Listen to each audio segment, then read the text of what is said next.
শাহরিখিয়ার আশেপাশের এলাকা শিকারের জন্য বিখ্যাত। ঘন জঙ্গলে হরিণ আর সারাক্ষণ ভয়ে আর্তস্বরে চেঁচাতে থাকা নধর শুকুর প্রচুর রয়েছে সেখানে। পশুর চারণভূমি আর ছোট ছোট বৃক্ষপ্রধান এলাকাগুলোতে খরগোশ, শিয়াল আর লম্বা লেজের রঙিন পাখির প্রাচুর্যের কারণে শিকারের জন্য জায়গাটি আদর্শ বলে বিবেচিত।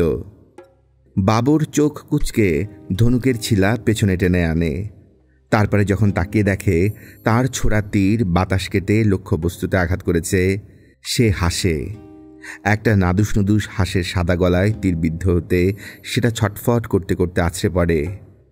2 মাস আগে জাজমিন থেকে বিয়ে করে আসার পরে অধিকাংশ সময় সে শিকার করে কাটিয়েছে। এখন সন্ধ্যার অন্ধকার চারপাশ ছেয়ে আসতে শুরু করলে বাবর দুর্গের উদ্দেশ্যে তার ঘোড়া ঘুরিয়ে নেয়। তার শিকারী বাজ গিলটি করা চামড়ার টোপরের নিচে পুনরায় নিষ্ক্রিয় হয়। বাঁশে বাঁধা হরিণ এবং তার সাথে আসা ব্যাধের পর্যান থেকে খরগোশ আর রঙিন পালকের জিফাল্ট নিস্তেজ ভঙ্গিতে ঝুলতে থাকে। সে টের পায় একটা অস্থিরতা তাকে ছেয়ে আছে। সে তার নানিজানের সাথে জীবনে কখনো উঁচু গলায় কথা বলেনি, কিন্তু দিন দিন এহসান দৌলতের সবকিছুতে নাক গলানোর স্বভাব অসহনীয় হয়ে উঠেছে। পাজি বুড়ি আক্ষরিক অর্থে আয়শার সাথে তার মিলনের হিসাব রাখতে আরম্ভ করেছে আর অনবরত অভিযোগ জানাচ্ছে। সে বলছে, প্রথম দিকে তুমি সপ্তাহে অন্তত 2 বার তার সাথে রাত কাটাতে, এখন কেবল 7 দিন অন্তর কখনো আরও দীর্ঘ সময় পরে তুমি তার সান্নিধ্যে রাত অতিবাহিত করো। মেয়েটাকে তুমি অপমান করছো বাবর। ফারগানার প্রতি তোমার কর্তব্যের কথা ভুলে গেলে চলবে কেন? আজ সকালেই তার অস্বস্তি আর ক্রোধের তোয়াক্কা না করে তিনি তিরস্কারের সুরে কথাগুলো বলেছেন, যোদ্ধা হিসাবে তো তোমার ভেতরে কোনো ধরনের ভয় কাজ করে না, তাহলে একটা মেয়ের কাছ থেকে লুকিয়ে থাকো কেন? খোঁচা খেয়ে সে পাল্টা চিৎকার করে, বলে, আপনি মোটেই আমার মালিক নন, আর আমিও কোনো প্রজনন ঘোড়া নই যে আদেশ করা মাত্রই প্রজনন ঘুড়ির উপরে উপগত হব। বিয়ের ব্যাপারে বাবর আপত্তি করেনি, তাই সে বিয়ে করেছিল। সে নিজে যেচে পড়ে বিয়ে করতে চায়নি এবং তার স্ত্রীর শীতল অবজ্ঞা তাদের বিয়ের দিনই যা আপতভাবে প্রতীয়মান হয়ে উঠেছিল একটুও কমেনি, বরং দিন দিন সেটা আরও কঠিন হয়ে উঠেছে। আয়শা বাবরের সাথে কদাচিৎ কথা বলে, আর যা বলে সেটাও তার কোনো অনুরোধ বা প্রশ্নের জবাবে, এক শব্দের উত্তরে। সে কখনো তার মুখে হাসি দেখেনি, একবারের জন্য না। হাসলে হয়তো তার চেহারা একটু কোমল হতো, আর আয়শার প্রতি তার নিজের অনুভূতিও হয়তো বদলাতো। আয়শার সাথে শয্যায় কেবল তার মনে হয় একটা উষ্ণ মৃতদেহের সাথে সে শুয়ে আছে। তার অপ্রতিরোধী দেহের মাঝে সে নিজেকে যখন নিঃশ্বাস করছে, তখন তার আপত পলকহীন কালো চোখ দুজনের মাঝে শূন্যতার দিকে তাকিয়ে রয়েছে, কোনো আবেগ, কোনো প্রতিক্রিয়া বা কোনো ধরনের নৈকট্য ব্যতিরেকেই। আয়শার মনের ভিতরে আসলে কি খেলা করে? বসন্তের আগমনে অঙ্কুরোদ্গমের ফলে সবুজ হয়ে ওঠা বনানীর মাঝে একটা পথ ধরে ঘোড়া নিয়ে এগিয়ে যাবার সময় বাবর আবারও কল্পনা করতে চেষ্টা করে, মানসিক বা শারীরিক কোনোভাবেই কোনো ধরনের আকর্ষণ প্রতিক্রিয়া আয়শা প্রদর্শন করে না। দোষটা কি তার নাকি আয়শার? আয়শার দোষ নিশ্চয়ই। মেয়েটার সমস্যা কোথায়? আয়শার অনুরোধে জেনানা মহল থেকে দূরে তার আর তার মাঙ্গলিক পরিচারিকাদের জন্যে আলাদা বাসস্থানের বন্দোবস্ত করা হয়েছে। সে যখনই আয়শার মহলের দিকে হেঁটে যায়, দূর থেকে তাদের বিচিত্র ভাষার কথা বলতে শোনে।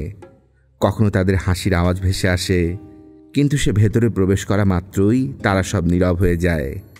আয়শা তার মাথা নুয়ে তাকে আনুষ্ঠানিক অভিবাদন অবশ্য জানায়। তারপরে তার উদ্যোগের জন্য ভবলিসীন চোখ নিচের দিকে নামিয়ে নীরবে অপেক্ষা করতে থাকে। স্ত্রীর চেয়ে কৃতদাসীর সাথেই তখন তার সাদৃশ্য বেশি। অবশ্য একটা পার্থক্য আছে, সেটা হলো কৃতদাসী বিনয়ী হয়, কিন্তু আয়শার মাঝে সেটাও নেই। বাবরের কাছে মনে হয় আয়শা তার অহংকার বর্মের মতো ব্যবহার করছে নিজেকে আড়াল করতে। তার এই নির্লিপ্ততা তাকে তাড়িত করে। মাঝে মাঝে তাদের যান্ত্রিক রমণক্রিয়ার সময়ে অনিচ্ছা সত্ত্বেও সে তার সাথে কঠোর আচরণ করে। নিজের শারীরিক শক্তির রূঢ় প্রয়োগ করে আশা করে সে কোনো প্রতিক্রিয়া ব্যক্ত করবে। কিন্তু বাবরের মনোবাসনা পূর্ণ হয় না এবং আয়েশা যদিও তাকে কোনো ধরনের বাধা দেয় না, কিন্তু বাবরের নিজেকে আইনসঙ্গত স্বামীর চেয়ে নারীর প্রতি নিপীড়নকারী বলে তখন মনে হয়। আবার কখনো সে তার সাথে নম্র আচরণ করে প্রেমিক পুরুষের মতো তার দেহের কামনীয় বাঁকে স্পর্শ করে, তার স্তন বৃন্তে চুম্বন দিয়ে তার নিটল উদরে মুখ রাখে। বয়সন্ধিক্ষণের স্বপ্নে সুখরম্য রমণীদের প্রতি সে যেমন আচরণ করেছে, কিন্তু আয়েশা তাদের মতো কোনো প্রতিক্রিয়া প্রদর্শন করে না। আড়ষ্ট ভঙ্গিতে ততোধিক অনীহার মাঝে নিজেকে আড়াল করে রাখে। খানজাদাকে সে যখন লাল হয়ে তোতলাতে তোতলাতে জিজ্ঞেস করে যে সাহিবিয়ের সহযাত্রী হবার জন্য মুখিয়েছিল আর যত্ন নিয়ে বাছাই করা উপহার সামগ্রীর ব্যাপারে ছিল এত উদার, আয়েশা তার আচরণের ব্যাপারে খানজাদার সাথে কোনো আলাপ করেছে কি না। খানজাদা মাথা নেড়ে অপারগতা প্রকাশ করে।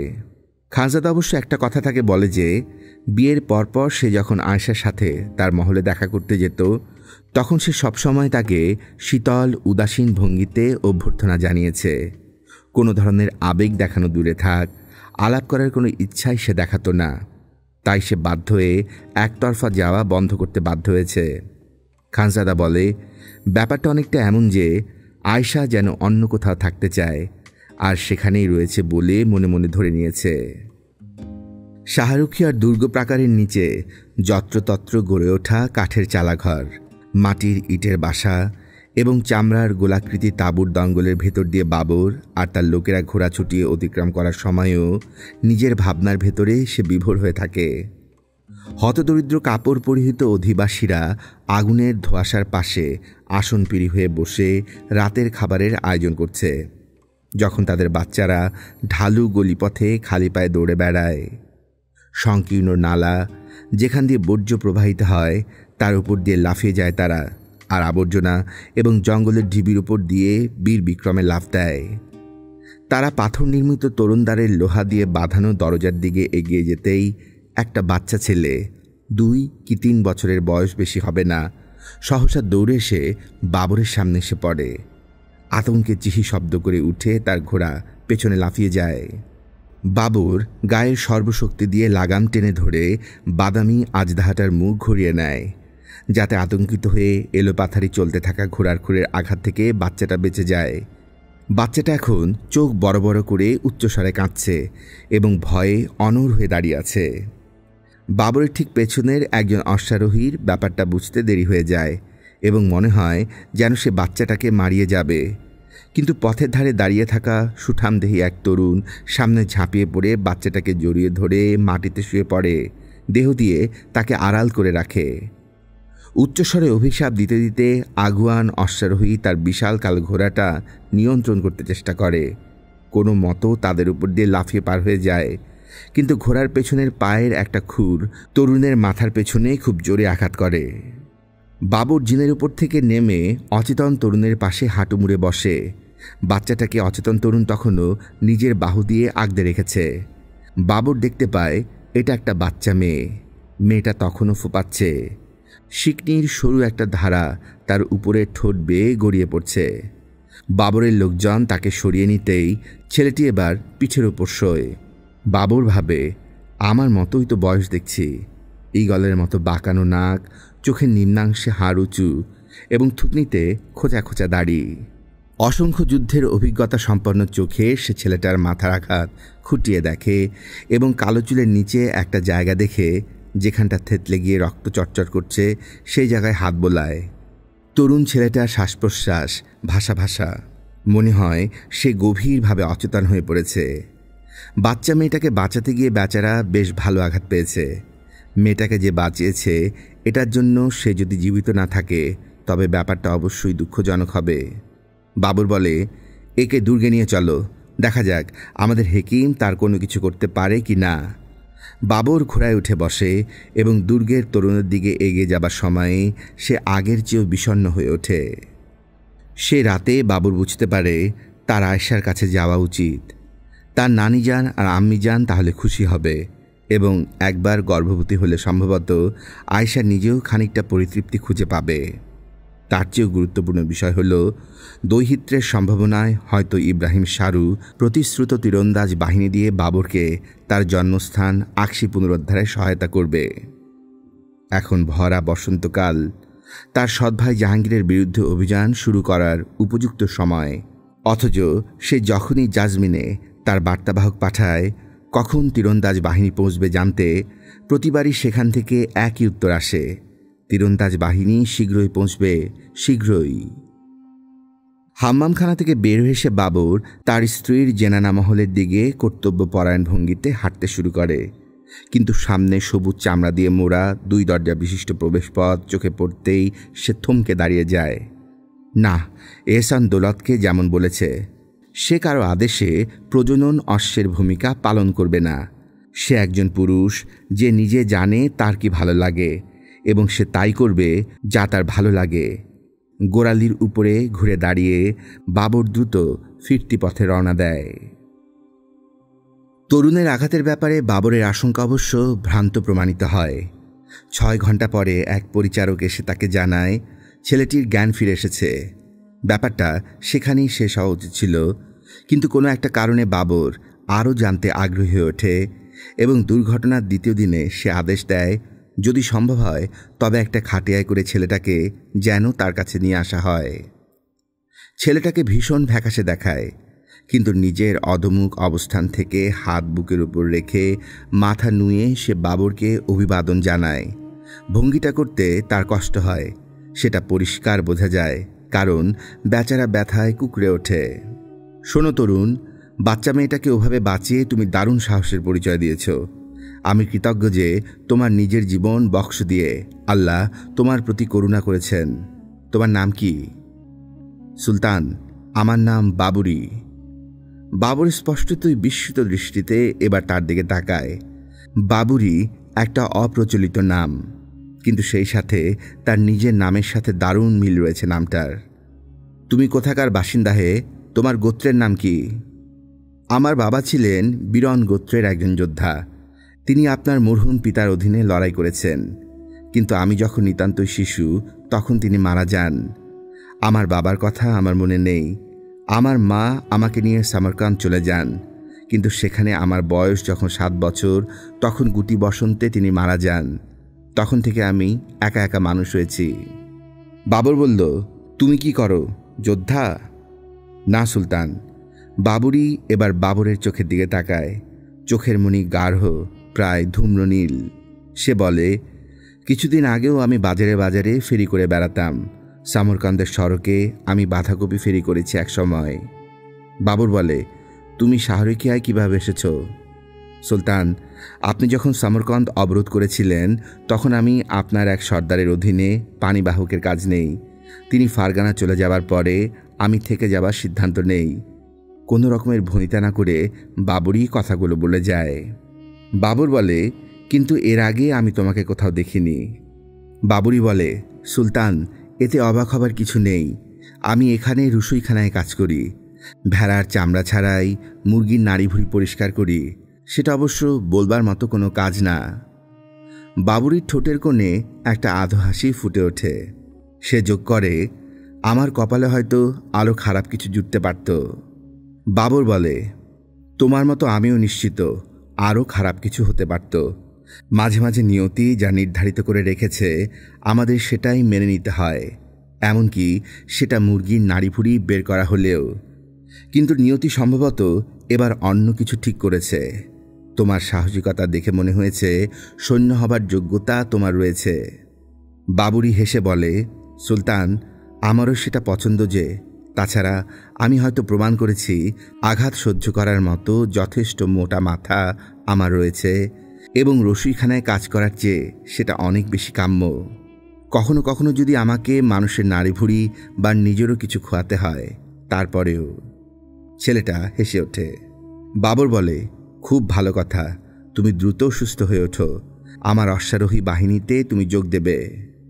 বাবর ভেবেছিল ছেলেটা আনন্দে অধীর হয়ে তাকে কৃতজ্ঞতা জানাবে, কিন্তু দেখে উল্টো তার মুখে হাসি উবে যায়।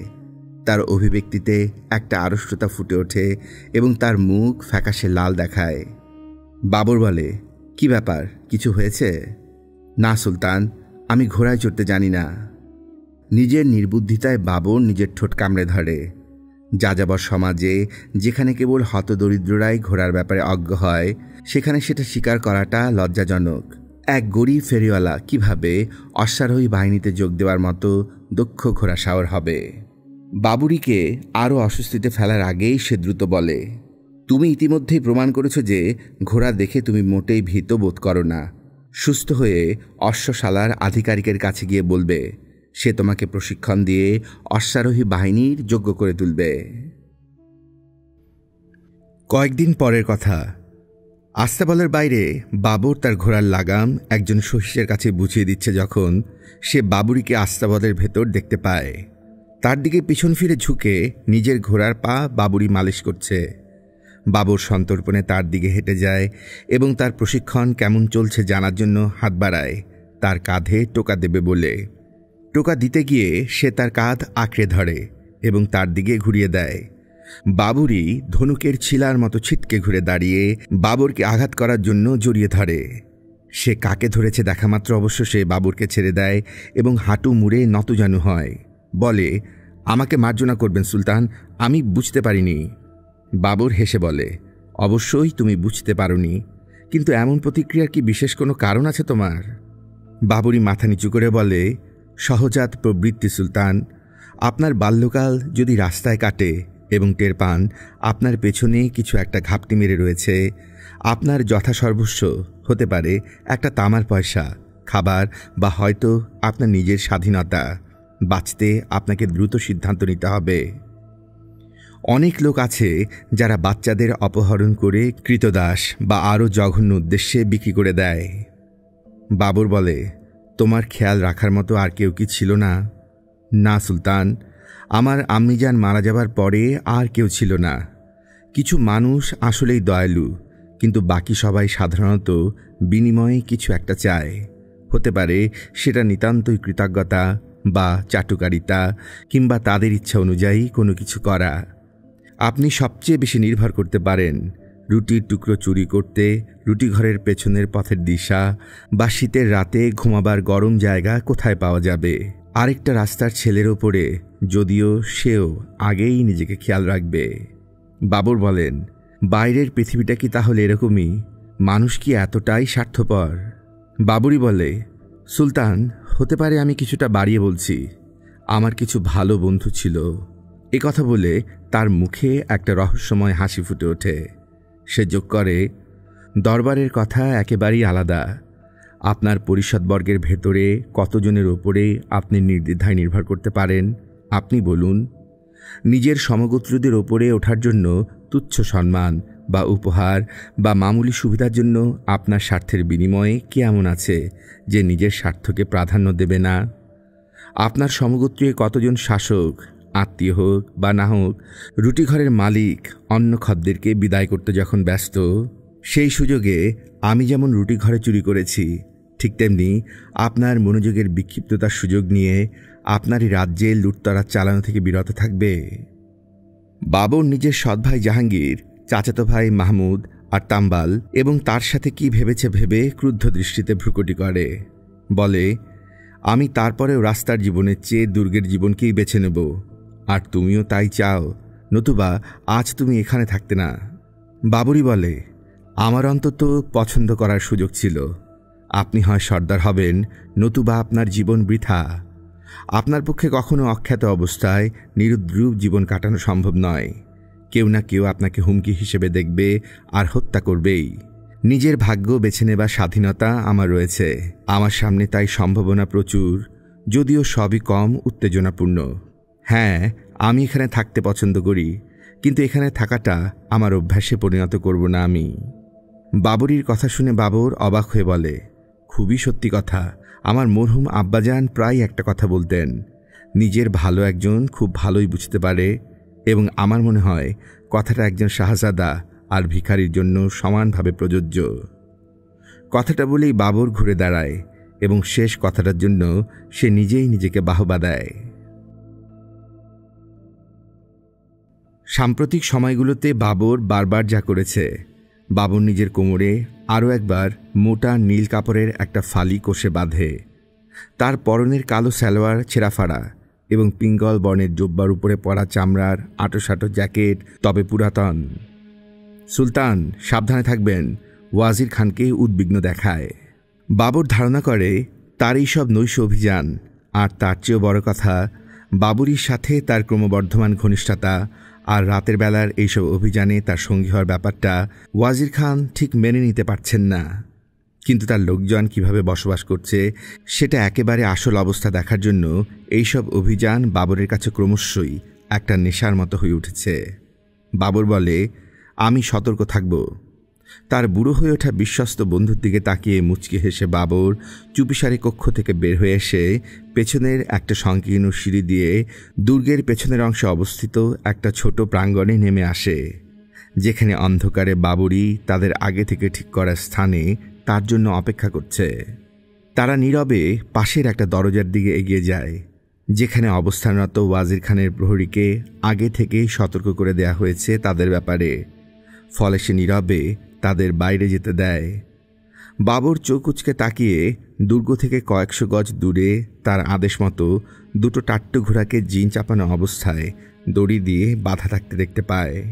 তারা ঘোড়াগুলোর বাঁধন খুলে লাফিয়ে পিঠে চেপে বসে এবং টাকরার সাহায্যে একটা শব্দ করে, আর ঘোড়াগুলোর পুষ্ট পাজরে গোড়ালি দিয়ে তবলার বোল তোলে। অর্ধবল্গিত বেগে তারা অন্ধকারে হারিয়ে যায়। অসাধারণ একটা ব্যাপার।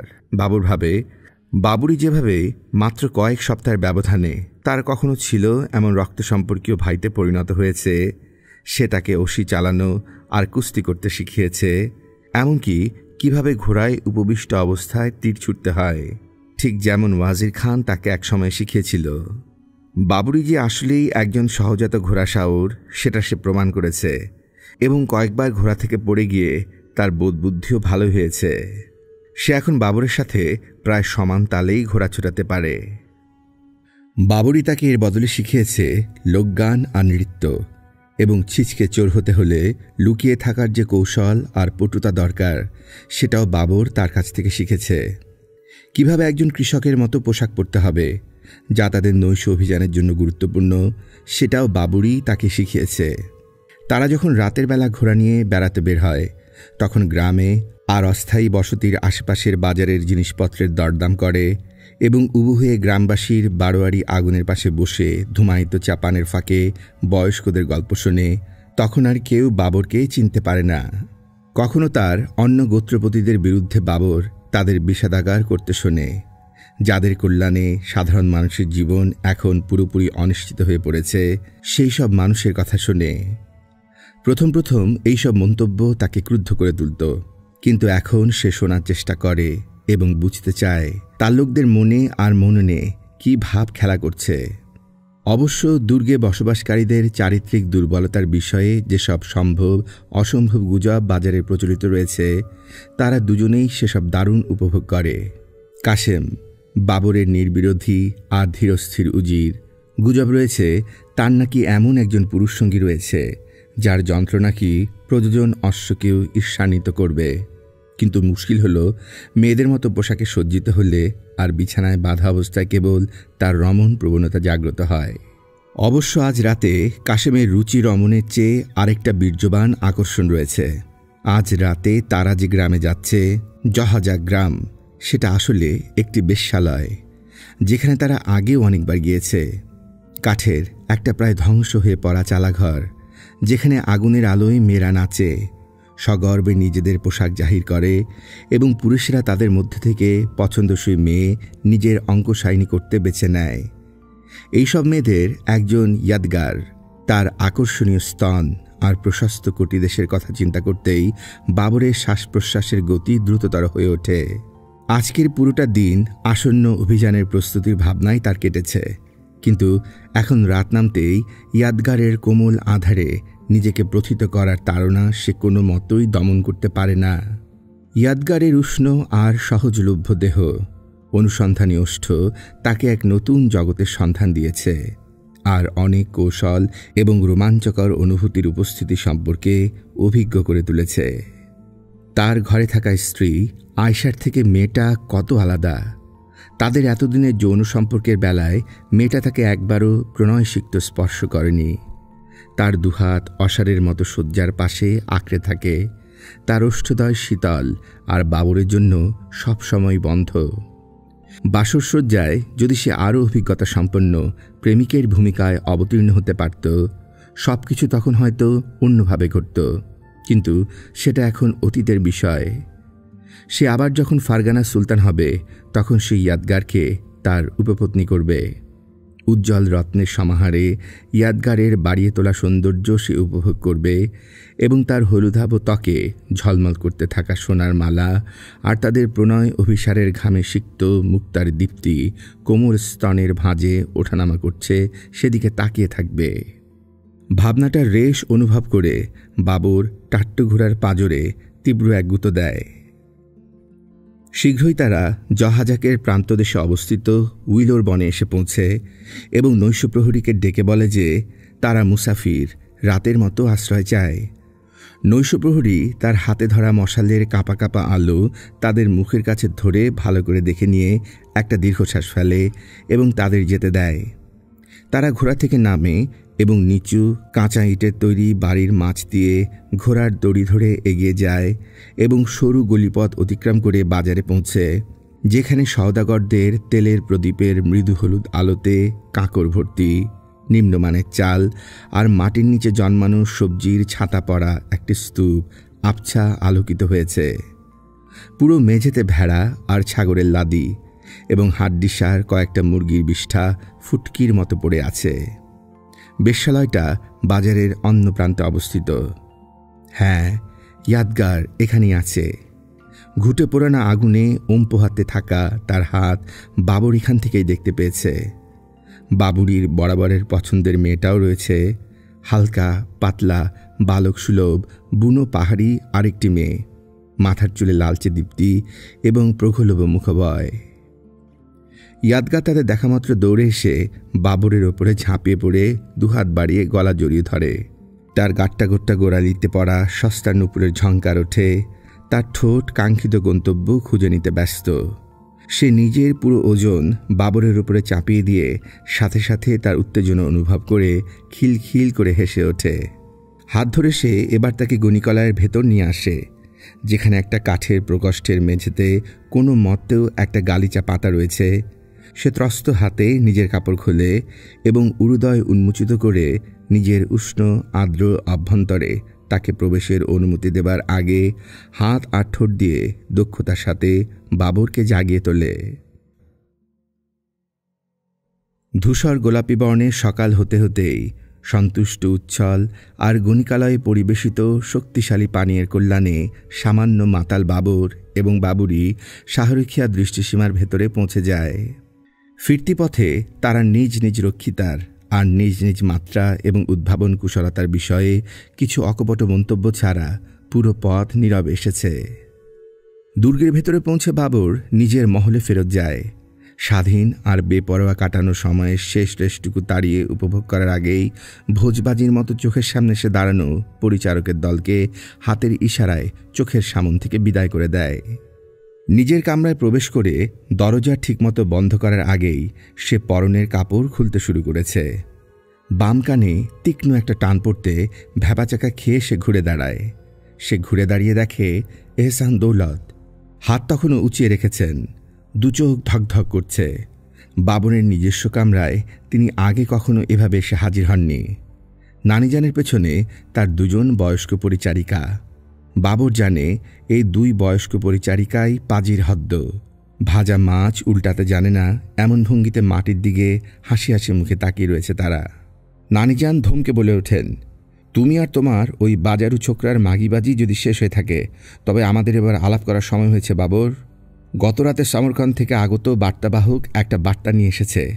তোমার প্রাণপ্রিয় চাচাতো ভাই মাহমুদের মহফেজ বার্তাটা পাঠিয়েছে। বাবরের মুখের সামনে নানিজান একটা কাগজের টুকরো মেলে ধরেন। বাবর বলে, আমার ভাইজানের কি বক্তব্য? চুরি করে নেওয়া সালতানাত কি তিনি আমাকে উপহার হিসেবে দিতে চান? বাবর এক হাতে কান ডলতে ডলতে বলে, সে যে নারী সংসর্গে সময় কাটিয়ে এসেছে সেটা এহসান দৌলত জানে দেখে বাবর খুব একটা অবাক হয় না। এই বুড়ির কাছে কোনো কিছু গোপন করা প্রায় অসম্ভব, কিন্তু চাষাভুষোর বেশে ইয়াদগারের আলিঙ্গন থেকে সদ্য আগত, সম্ভবত এখনও তার গন্ধ গায়ে লেগে রয়েছে।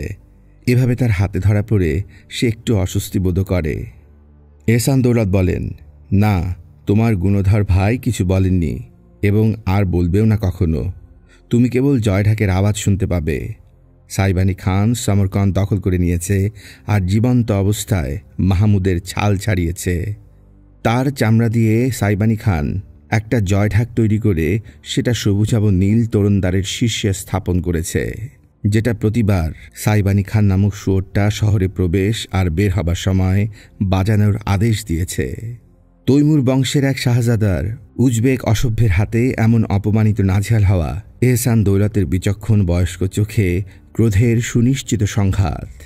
শোনো, তিনি চোখ কুঁচকে পড়তে আরম্ভ করেন। পঙ্গপালের মতো উজবেকরা আমাদের উপর ঝাঁপিয়ে পড়ছে। সংখ্যার ভারে তারা শহরের নিরাপত্তা ব্যবস্থা তছনছ করে আমাদের বাসিন্দাদের নির্বিচারে কচুকাটা করেছে। বাজারের প্রাঙ্গণ আর কুয়োগুলো লাশে বোঝাই হয়ে গেছে, পচেছে। আমি আর দরবারের গুটি কয়েক সদস্য এখনও তাদের নজর এড়িয়ে লুকিয়ে আছি, কিন্তু আমাদের সামনে সমূহ বিপর্যয়। আমাদের লুকিয়ে থাকার মতো অল্প কয়েকটা স্থানই এখন পর্যন্ত টিকে আছে। মহান আল্লাহ তাআলার অপার করুণা, তার অসীম প্রজ্ঞার বলে যা তিনি অন্যদের দেখানো থেকে বিরত ছিলেন, আমাদের ওপর যেন তা বর্ষিত হয়। এহসান দৌলত থামেন। বাবরের মনটা সাথে সাথে ধীর স্থির হয়ে যায়।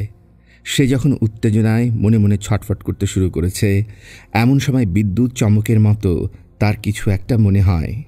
বাবর বলে, আমি এখনই আমার দরবার আহ্বান করছি এবং সেখানেই ঠিক করব আমাদের কি করণীয়। কিন্তু তার আগে আমাদের আরও তথ্য প্রয়োজন। এই চিঠির সংবাদ অনেক পুরাতন। পশ্চিম দিকে আমি আমাদের গুপ্তদূত পাঠাবো। এহসান দৌলত সম্মতি জানান। তাকে দেখে মনে হয় তিনি আর কিছু বলতে আগ্রহী নন। আঙ্গুলের এক তুড়িতে তার দুপাশে পরিচারিকাদ্বয় এসে দাঁড়ায় এবং তিনি দরজার দিকে হাঁটা ধরেন। বাবর নিচে দরজা খুলে দেয় এবং পেছনে মাথা নত করে অনুসরণরত পরিচারিকাদের নিয়ে মৃদু আলোকিত অলিন্দ দিয়ে দ্রুত জেনানা মহলের দিকে হেঁটে যাওয়া এহসান দৌলতের অবয়বের দিকে অপলক তাকিয়ে রয়। পরবর্তী দিনগুলোতে শাহরুখিয়ার চারপাশে প্রথমে একজন দুজন করে শরণার্থী এসে হাজির হতে শুরু করে। একটা পর্যায়ে গিয়ে সেটা আশেপাশের বসতিতে বাঁধ ভাঙা ঢলের মতো হাজির হতে শুরু করে। বাবর তার লোকদের পাঠায় তাদের জেরা করতে এবং জানা যায় বেশিরভাগ লোকই সমরকন্দের আশেপাশের গ্রামাঞ্চল থেকে এসেছে। মূল শহর থেকে আগত লোকজনের সংখ্যা আশঙ্কাজনক রকমের অল্প এবং তাদের ভেতরে সাহায্য চেয়ে আকুল হয়ে খবর পাঠানো মাহমুদের মাহফেজকে খুঁজে পাওয়া যায় না। মাহমুদের স্ত্রী গ্র্যান্ড উজিরের কন্যারও কোনোই খবর নেই। দুর্গের প্রাকারবেষ্টিত সমতল ছাদ থেকে বাবর ভ্রমণ ক্লান্ত লোকদের বিষণ্ণ শোভাযাত্রার দিকে তাকিয়ে থাকে। হাতের কাছে যা কিছু পেয়েছে তাই নিয়ে কোনো মতো প্রাণ নিয়ে তারা পালিয়ে এসেছে। বৃদ্ধ আর নাকে শ্লেষ্মা জমা বাচ্চারা গাড়িতে, যার কোনোটাকে 150 মাইল পথ হাতে টেনে আনতে হয়েছে। দিশেহারা মায়েদের শুকনো স্তন বৃন্তে নবজাতকের দল মুখ দিয়েই বৃথা দুধের সন্ধান করে। এইসব ক্ষুধার্ত মুখ কোনো সাহায্য করবে না, বরং তারা একটা বোঝা। বাবর তার সব দুর্গের শস্য ভাণ্ডার খুলে দিতে বলে, কিন্তু সেসবেও বেশি দিন লাগবে না। বাবর আশা করেছিল সমরকন্দের কিছু যোদ্ধা অন্তত উজবেকদের নাগাল এড়িয়ে পূর্ব দিকে পালিয়ে আসবে, কিন্তু বাইসানগারের প্রেরিত গুপ্তদূতের পাঠানো খবর সে আশায় পানি ঢেলে দেয়। বিজয়ের পথ উজবেকরা কুপিয়ে কেটে পরিষ্কার করায় একটা বিষয় স্পষ্ট, যে সেখানে একটা গণহত্যা সংগঠিত হয়েছে। সমরকন্দের আশেপাশে সমভূমিতে তার সৈন্যদের ফুলে ফেঁপে ওঠা বিভৎস লাশে ভরে গিয়েছে। সামান্য কজনই পালিয়ে বেঁচেছে। বাবরের সাহায্যে কেবল অশরীরী সৈন্যদের আত্মাই এখন এগিয়ে আসতে পারে। জাহাঙ্গীর আর তাম্বালের উপরে এখন সব কিছু নির্ভর করছে। সন্ধির নিশান উড়িয়ে তার কি নিজেরই প্রস্তাব দেওয়া উচিত ছিল? সে ভাবে, কাশিম কি জাহাঙ্গীর আর তাম্বালকে বোঝাতে পারবে যে তাদের মঙ্গল কেবল সম্ভবত অস্তিত্ব টিকিয়ে রাখার ক্ষীণ সম্ভাবনা তার প্রস্তাবিত শান্তি চুক্তি গ্রহণের মধ্যে নিহিত, এবং সাইবানি খানের বিরুদ্ধে জোট গঠনে নাকি তারা তার উদ্দেশ্যের ব্যাপারে সন্ধিহান হয়ে সাইবানি খানের হুমকিকেই উপেক্ষা করবে? কাশিমের ফিরে আসার খবর বাবর যখন পায় তখন সে তার আম্মিজান আর নানিজানের সাথে ছিল। কোনো ধরনের ব্যাখ্যার ভেতর না গিয়ে এবং এহসান দৌলতের তীক্ষ্ণ দৃষ্টি এড়িয়ে সে নিজের কামরার দিকে এগিয়ে যায়। সেখানে সে কাশিমকে নিয়ে আসার আদেশ দিয়েছে। কাশিমের চিরাচরিত শান্ত সমাহিত ভাবভঙ্গি দেখে তার বয়ে নিয়ে আসা বার্তা সম্পর্কে সামান্যতম উত্তেজনা বা বিক্ষোভের আঁচ পাওয়া যায় না। বাবর তাকে আঁকড়ে ধরে ইচ্ছা প্রাণপণে দমন করে কোনো মতো কেবল বলে, বেশ। কাশিম বলে, সুলতান, আমি আপনার প্রস্তাবের উত্তর নিয়ে এসেছি। তারা আপনার শর্ত মেনে নিয়েছে।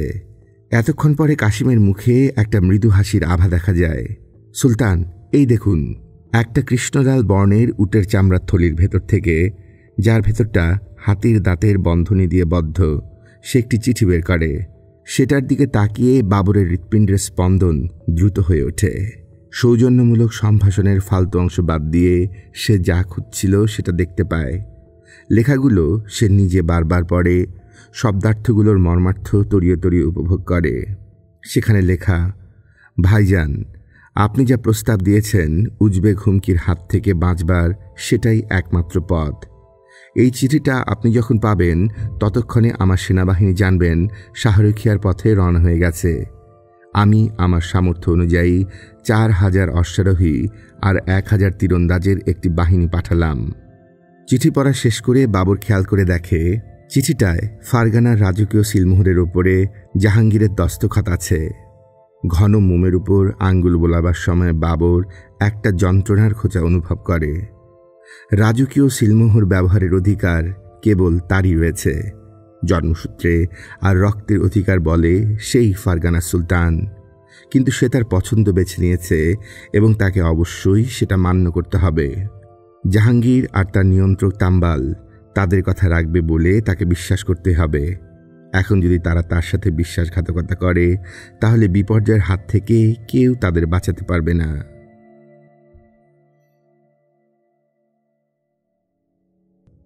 বাবর তার পেছনে সারিবদ্ধভাবে বিন্যস্ত ঘোড়াসওয়ার বাহিনীর দিকে ঘুরে তাকায়। তাদের বহন করা উজ্জ্বল হলুদ বর্ণ সগর্বে ঘোষণা করছে তারা সবাই ফারগানা থেকে আগত যোদ্ধা। আভ্যন্তরীণ গোত্রসংঘাত আর শাহী বিবাদ ভুলে তারা সনাতন এক দুর্গের বিপক্ষে যুদ্ধে নেমেছে। 3 ঘন্টা আগে দুর্গের জেনানা মহলে নিজেদের কামরায় এহসান দৌলত আর খুতলুক নিগার তাকে তাদের আশীর্বাদ জানিয়েছেন, আর আম্মিজান বাবরের বাবার তরবারি আলমগীরের ঈগল আকৃতির বাটে চুমু খেয়েছেন ধাতব নকশা করা বেল্ট থেকে যেটা ঝুলছে। সে অবাক হয়েছে এটা দেখে যে দুজনেই আসলে শিয়ানা পাগল। তার সৎ ভাইয়ের সাথে আপোষ রফায় তারা কোনোই আপত্তি জানাননি। এহসান দৌলত আবার এক কাঠি সরেশ। তিনি বাস্তবিক অর্থে তার দূরদর্শিতা আর সাহসেরই প্রশংসা করেছেন। খানজাতে কেবল তার আবাল্যের পরিচিত জন্মভূমি আকশি হয়তো আর কখনো দেখতে পাবে না, সেই আশঙ্কায় আপাতভাবে খানিকটা বিচলিত। গতরাতে সে আয়েশার কাছে শেষবারের মতো সংক্ষিপ্ত সময় কাটাতে গিয়েছিল। সে যদি আর ফিরে না আসে তাহলে অন্তত সে একজন উত্তরাধিকারী রেখে যেতে চায়। নিরানন্দ কিন্তু প্রচণ্ড বেগে তার অনুভূতি শূন্যে ঈষৎ ফিরিয়ে নেওয়া চোখের দিকে না তাকিয়ে দেয়ালের দিকে তাকিয়ে উপগত হবার ফাঁকে সেটা সে ভাবছিল। বাবর শীর্ষ অনুভূতির তুঙ্গে পৌঁছাবার সাথে সাথে আয়েশা বারবার যা করে আজও তাই করছিল। তার কাছ থেকে গড়িয়ে সরে গিয়ে নিজের নগ্ন দেহ চাদর দিয়ে ঢেকেছে। দ্রুত পোশাক পরার অবসরে বাবর একবারও তার দিকে তাকায়নি এবং কোনো ধরনের বিদায় সম্ভাষণ বা অন্য কিছু না বলে সে আয়েশার কক্ষ থেকে বের হয়ে এসেছে। আবেগ ঘটিত আগন্তুক ছাড়া তারা একে অপরের কাছে কখনো কিছু ছিল না। একটাই বাঁচোয়া, আয়েশার বাবার অন্তত সুমতি হয়েছে। লম্বা সামরিক শাড়ির একেবারে শেষ মাথায় ফারগানার হলুদ নিশানের শেষে কালো আর লাল পোশাক পরিহিত অশ্বারোহী মাঙ্গলিক তীরন্দাজ বাহিনীর একটা দলকে দেখা যায়। সাইবানি খানের বিরুদ্ধে বাবর আর জাহাঙ্গীরের মাঝে সন্ধির বিষয়টা আঁচ করতে পারার সাথে সাথে ইব্রাহিম শারু তাদের শাহরেখিয়া পাঠিয়ে দিয়েছেন। ওয়াজির খান আর বাইসাঙ্গার তার দুপাশে রয়েছে এবং তার অশ্বারোহী বাহিনীর সাথে কোথাও অবস্থান করছে বন্ধু বাবুরি। সমরকন্দ পতনের সংবাদ পাবার পর থেকে বন্ধুর সাথে তার দু একটি কথা হয়েছে এবং তার চপল সঙ্গের অভাব সে বোধ করছে। কিন্তু বন্ধুত্ব, সহচার্য এসব বোধহয় রাজাদের জন্য নয়। বাবুর ভাবে আরও বড় কিছুর প্রতি তাদের সর্বদা দৃষ্টি সজাগ রাখতে হয়। গ্রীষ্মের দাবদাহে শুকিয়ে শক্ত হয়ে যাওয়া সমভূমির ওপর দিয়ে তারা ঘোড়াগুলি দুলকি চালে দাবড়ে যায়। তাদের সঙ্গে জিনিসপত্র খুব অল্প আছে। বাবু সিদ্ধান্ত নিয়েছে গন্ধমাদন, অবরোধ, অনুষঙ্গগুলো এবার তাদের প্রয়োজন হবে না। দ্রুত অপ্রত্যাশিত আক্রমণের ওপরেই সে বাজি রেখেছে। আজ পর্যন্ত তৈমুরের কোনো না কোনো বংশধর সমরকন্দের শাসক ছিল। সমরকন্দের অধিবাসীদের যারা বেঁচে গিয়েছে, সাইবানি খানের মতো অনাহুত নিষ্ঠুর লুণ্ঠকের হাত থেকে মুক্তি পেতে তাদের মরিয়া হয়ে ওঠা উচিত। তার বাহিনীকে অগ্রসর হতে দেখলে নিপীড়কের বিরুদ্ধে তারা রুখে দাঁড়াবে বলেই তার ধারণা। সবকিছুর পরে শেষ কথা হলো সাইবানি খানের নিজস্ব পরিকল্পনা। শরৎকাল প্রায় শেষ হয়ে এসেছে। সে কি সমরকন্দে শীতকাল কাটাবার ফন্দি এঁটেছে? বাবর তার বাদামি রঙের আজদাহাটার ছন্দবদ্ধ খুরের শব্দে এগিয়ে যেতে যেতে ভুরু কুঁচকে তার শত্রুর মনের ভিতর প্রবেশ করতে চেষ্টা করে। সে আসলে কি চায়? সমরকন্দ লুণ্ঠন আর ধর্ষণের অপমানে ডুবিয়ে দিয়ে তারপর সে কি তার লুণ্ঠনকারী নেকড়ের দল নিয়ে উত্তরের তৃণভূমিতে ফিরে যাবে, লুট করা মালামাল উপভোগের অভিপ্রায়ে? নাকি তার অন্য কোনো মহাপরিকল্পনা রয়েছে? সমরকন্দে তার আক্রমণ কি কেবল একটি বিচ্ছিন্ন ঘটনা, নাকি তার নিজের একটা রাজবংশ আর সাম্রাজ্য স্থাপনের অভিপ্রায় রয়েছে? বাবর তার বাল্যকালে যেসব গল্প শুনেছিল তা যদি সত্যি হয়ে থাকে, তাহলে সমরকন্দের প্রতি সাইবানি খানের কিছুটা আক্রোশ রয়েছে। তার মরহুম আব্বাজানের বলা গল্পগুলো সে মনে করার চেষ্টা করে। কিভাবে এক উজবেক বসতিতে সমরকন্দের শাহী বাহিনীর এক হামলার সময় সাইবানি খান তাদের হাতে ধরা পড়েছিলেন। তার তখন নিতান্তই অল্প বয়স। তার বাবা আর ভাইরা সেই হামলার সময় মারা যায়। কিন্তু কেবল 10 বছর বয়স হওয়ার কারণে তার গলায় একটা চামড়ার দড়ি বেঁধে সেটা উটের লেজের সাথে আটকে কৃতদাস হিসেবে তাকে সমরকন্দের দাসবাজারে নিয়ে আসা হয়। উপস্থিত বুদ্ধি আর ভীষণ চালাক হওয়ার কারণে সে কামারশালার কঠিন পরিবেশে মানিয়ে নেয়। সেখানেই কৃতদাসদের প্রতীক তার বাম গাল পুড়িয়ে এঁকে দেওয়া হয় এবং সে কোকসরাইয়ের এক অমাত্যের চোখে পড়ে। অভিজাত সেই ভদ্রলোক তার উপযুক্ত শিক্ষার বন্দোবস্ত করেন এবং মুন্সি হিসাবে তাকে একটা ভালো পরিচয় দান করেন, কিন্তু একই সাথে তাকে বাধ্য করেন তার শয্যাসঙ্গী হতে। এক রাতে সাইবানি খান তার প্রভুর গলা দুফাক করে দেয়। নিহত প্রভুর রক্তে আঙুল ডুবিয়ে মুন্সি হিসাবে সে তার শেষ বাণীটা লেখে। দেয়ালে সেই বাণী শহরের ওপরে যেন একটা অভিশাপ বয়ে নিয়ে আসে। সে পুনরায় তার নিজেদের লোকদের মাঝে ফেরত যায়। নিজের গোত্রের সাথে পুনরায় মিলিত হয়ে সে ধীরে ধীরে নিজেকে উজবেকদের অবিসংবাদিত অধিরাজে পরিণত করে এবং তখন থেকে তৈমুরের বংশধরদের প্রতি তার একটা তীব্র আক্রোশ লালন করে আসছে সে। সাইবানি খান এখন সে আনুমানিক 35টা গ্রীষ্মকাল দেখেছে এমন একজন পূর্ণ বিকশিত পুরুষ, এক দুর্ধর্ষ শত্রু যে সামনে ধ্বংসের অশুভ ছায়া বিস্তার করে পেছনে কেবল মৃত্যুর বরাভয় রেখে যায়। এমন একজনকে পরাস্ত করাটা মোটেই সহজ কাজ নয়। এক্ষেত্রে শক্তির চেয়ে কৌশলের আশ্রয় নেওয়াটা বুদ্ধিমানের কাজ হবে। আনুমানিক 4 দিনের ভেতরে যদি তারা তাদের বর্তমান এই গতিবেগ বজায় রাখতে পারে, তবেই তারা সমরকন্দে হামলা চালাবার মতো দূরত্বে পৌঁছে যাবে। কিন্তু সাইবানি খানকে তার অভিপ্রায়ের ব্যাপারে একটা ধন্দে রাখাটাই বোধহয় ভালো হবে, বা তার চেয়েও ভালো হয় যদি তাকে ভুল পথে পরিচালিত করা যায়। সে যদি গারলটাকে বোঝাতে পারে যে সে ফারগানা থেকে পালাতে চাইছে, সমরকন্দকে পাশ কাটিয়ে তার অভিপ্রায় পশ্চিমে গমন করা, সে হয়তো তাহলে তার শত্রুকে শহর থেকে বের করে আনতে পারবে। সেদিন সন্ধ্যাবেলা বাবর ওয়াজির খান আর বাইসাঙ্গারের সাথে অস্থায়ী শিবিরের একটি অগ্নিকুণ্ডের পাশে বসে স্থির দৃষ্টিতে আগুনের দিকে তাকিয়ে থাকে। সে এখনও নিজের মাঝে উদ্দীপনার অভাব বোধ করছে। তারা যেখানে শিবির স্থাপন করেছে সেটা কেমন বালুময়। সহসা বাবর উঠে দাঁড়ায় এবং মাটি থেকে একটা কাঠি তুলে নিয়ে সমরকন্দের একটি মানচিত্র অঙ্কন করে। 5 মাইল বিস্তৃত দেয়ালের একটা ব্যূহ, যা 6টা তোরণদ্বার দ্বারা সম্পূর্ণ। আশেপাশে তৃণভূমি, ফলের বাগান আর উদ্যান, উত্তর আর পূর্ব দিকে নহর আর নদীর আবছাধারা বহমান। বাবর বলে, আমরা যদি আবিসিয়া নদীর অপর পারে সমরকন্দের উত্তর ধারের দেয়ালের সমান্তরালে আমাদের সেনাদলদের একটি অংশ পাঠাই, তাহলে কি হবে? লোহার দরজা আর শেখজাদা তরুণদারের পাহারায় নিয়োজিত প্রহরী দল তাদের দেখতে পাবে বটে, কিন্তু উজবেকরা তাদের সত্যিমত্তা যাচাই করার পক্ষে অনেক দূরে থাকবে। আমরা হয়তো তাদের বিশ্বাস করতে বাধ্য করতে পারি যে ওটাই আমাদের পুরো সেনাবাহিনী। বাইসানগার জানতে চায়, এবং তারপরে কি হবে সুলতান? বাবর বলে, ভাগ্য যদি আমাদের সহায় থাকে, উজবেকরা তাহলে সে ছোট্ট দলটাকে ধাওয়া করবে এবং আমরা তখন আমাদের কাঙ্ক্ষিত সুযোগটা পাব। কান ইগিল তৃণভূমির লাগোয়া ঝোপঝাড় আর করটের গাছের বনে আমাদের বাকি সৈন্যদের লুকিয়ে রাখি লোহার দরজার পূর্ব দিকে। তাহলে আমরা দেখতে পাব যে ঠিক কি ঘটছে সামনে।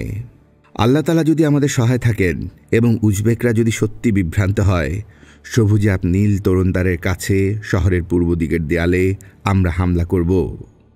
বালির ওপর আঁকা মানচিত্রটার দিকে চিন্তিত মুখে ওয়াজির খান তাকিয়ে থাকেন, যার ওপর দিয়ে লম্বা দেহের পিঁপড়ার একটা সারি যেন যোদ্ধার মতো নিষ্ঠায় এগিয়ে চলেছে। পিঁপড়াগুলো কেউ কেউ তাদের বাসার জন্য পাতার টুকরো বয়ে নিয়ে চলেছে। ওয়াজির খান বলে, উজবেকদের শহর থেকে টেনে বের করে আনতে আমরা যাদের পাঠাবো তাদের অবশ্যই আমাদের সবচেয়ে শ্রেষ্ঠ আর দ্রুতগামী অশ্বারোহী দলের সদস্য হতে হবে। ধাওয়াকারীদের যেন তারা সহজেই পেছনে ফেলতে সক্ষম হয়। বৃত্তাকারে ঘুরে এসে মূল বাহিনীর সাথে যোগ দিয়ে শহর আক্রমণে তারা অংশ নিতে পারে। বাইসানগার জোরে মাথা নেড়ে সম্মতি জানিয়ে বলে, হ্যাঁ অবশ্যই, দক্ষিণে আর পূর্ব দিকে তাদের এভাবেই অগ্রসর হতে হবে। বাবরের ফেলে দেয়া কাঠিটা সে তার বাম হাতে তুলে নেয় এবং বালির ওপর তীরচিহ্ন আঁকতে আরম্ভ করে। চাহারাহা তরুণদার অতিক্রম করে দক্ষিণের দেয়াল ঘুরে এসে সুই প্রস্তুতকারীদের তরুণদার অতিক্রম করে সেটা সবুজাব নীল তরুণদারের কাছে এসে শেষ হয়। আর পুরো পরিকল্পনাটা বালির বুকে আঁকতে গিয়ে সে কতিপয় পিঁপড়ের ভাবলীলা সাঙ্গ করে দেয়, কিন্তু তাদের বাকি বেঁচে থাকা সহযোদ্ধার দল কিছুই হয়নি এমন ভঙ্গি করে পুনরায় সঙ্গবদ্ধ হয়ে তাদের এগিয়ে যাবার গতি অব্যাহত রাখে। বাইসানগারকে উদ্বিগ্ন দেখায়। সে বলে, সুলতান, পুরো পরিকল্পনাটা কিন্তু সাংঘাতিক বিপজ্জনক। আমি জানি না ঠিক কত উজবেক শহরে অবস্থান করছে বা এর রক্ষার দায়িত্বে নিয়োজিত আছে। আমরা যদি এদের এক অংশকে বাইরে টেনে বের করে আনতেও পারি, ভেতরের প্রতিরক্ষার দায়িত্বে থেকে যাওয়া সৈন্যরা তখনও আমাদের থেকে অনেক বেশি বলে প্রতীয়মান হতে পারে। আমাদের প্রথমে বোধহয় গুপ্তচরের সাহায্য নেওয়াই উচিত। বাবর বলে, আমি যেমন একসময় গুপ্তচর ছিলাম, নর্দমায় বাস করা ইঁদুরের মতো শহরে প্রবেশ করেছিলাম। না, আমাদের হাতে এত সময় নেই। আমরা যদি উজবেকদের ফাঁদে ফেলতে চাই তাহলে সেটা অবশ্যই দ্রুত করতে হবে, আর আমাদের ঝুঁকিও নিতে হবে। বাবর নিশ্চিত তার কোনো ভুল হয়নি, কিন্তু তার পরিকল্পনা যদি ব্যর্থ হয় তাহলে বিপর্যয়ের মাত্রা কতটা ভীষণ হতে পারে সে মাত্রা নিয়ে ভাবার কোনো চেষ্টাই করে না। ফারগানায় একটা কথা প্রচলিত আছে, সুযোগ নেবার সাহস যার নাই, বুড়ো বয়স পর্যন্ত সে এর জন্য আফসোসই করবে। বুড়ো বয়স পর্যন্ত বেঁচে থাকার চেয়ে আফসোস করে জীবন নাশ করাও শ্রেয়। 3 দিন পরের কথা। বাবর যেমন আশা করেছিল তার চেয়েও দ্রুতগতিতে তারা 150 মাইল পথ অতিক্রম করে। সামনের দুসারি পাহাড়ের পেছনেই, যা এই মুহূর্তে গ্রীষ্মের দাবদাহে খয়েরি বর্ণ ধারণ করেছে, রয়েছে সমরকান্দ, যা কয়েক সপ্তাহ পরেই পাহাড়গুলো আবার তুষারপাতে রূপালী বর্ণ ধারণ করতে আরম্ভ করবে। গত 3 ঘন্টা যাবৎ বাবরের প্রত্যক্ষ আদেশে তার লোকেরা প্রায় নিঃশব্দে ঘোড়া হাঁকিয়ে সামনে এগিয়ে গেছে। সামনে কেউ ওত পেতে আছে কিনা জানতে গুপ্তদূতের দল নিয়মিত বিরতিতে ফিরে এসে জানিয়েছে যে তারা কিছুই দেখেনি, শোনেনি যা তাদের মনোযোগ আকর্ষণ করতে পারে। বাবর তারপরেও কোনো সুযোগ নিতে চায় না। উজবেকরা পোড় খাওয়া যোদ্ধা, তাজা মাংসের জন্য বেপরোয়া শিয়ালের মতো ধূর্ততা তাদের সহজাত, আর সেভাবেই হত্যা করে থাকে তারা। মুরগির খোয়ারে প্রবেশ করা শিয়ালের মতো নির্বিচারে তারা প্রত্যেকটি মুরগিকে হত্যা করে, কিন্তু চোয়ালে করে কেবল একটাই চুরি করে নিয়ে যায়। অন্ধকার রক্তাভ হতে দৃশ্যপট অস্পষ্টভাবে আকার নিতে শুরু করলে যোদ্ধাদের একটা নিঃশব্দ সারি অবশেষে কোলবা পাহাড়ের দিকে অগ্রসর হতে শুরু করে, সমরকন্দের আগে যেটা শেষ উঁচু পাহাড়ের সারি। 5 বছর আগে বাবর যেখান থেকে প্রথমবারের মতো শহরটা দেখেছিল, এবার অবশ্য চূড়ার দিকে না উঠে সে দলটাকে দাঁড়াতে বলে। ওয়াজির খান, বাইসানগার আর অন্যান্য সর্দারদের ডেকে এনে শেষ আদেশ দেয়। সে বলে, কোলবা পাহাড়কে আড়াল হিসাবে ব্যবহার করে আমরা পশ্চিমে যাব এবং কোলবা তৃণভূমির লাগোয়া গাছের সারির নিচে ছাউনি স্থাপন করব। সেখানেই আক্রমণের চূড়ান্ত প্রস্তুতি সম্পন্ন করা হবে। আমাদের অবস্থান জানাজানি হতে পারে, সেই জন্য কোনো আগুন জ্বালানো হবে না। আগামীকাল সূর্য ওঠার ঠিক আগে বাইসানগার, তুমি আমাদের হয়ে ফাঁদ পাতা শুরু করবে। আমাদের 300 শ্রেষ্ঠ ঘোড়া সাওর তোমার সাথে থাকবে।